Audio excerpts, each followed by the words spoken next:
গান্ধীজীৰ জন্মদিনত এটা কবিতা পাঠ কৰিবলৈ লৈছোঁ। কবিতাৰ শিৰোনাম গান্ধী জয়ন্তী, ৰচনা মীৰা শৰ্মা। গান্ধীজী আমাৰ সকলোৰে মৰমৰ আদৰ্শৱান ব্যক্তি।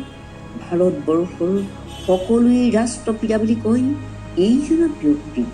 তেওঁ সকলোকে দেখুৱাই দিছিল অহিংসা মন্ত্ৰৰো যে মানুহক পৰাজিত কৰিব পাৰি, এই কথা তেওঁ বুজাই দিছিল।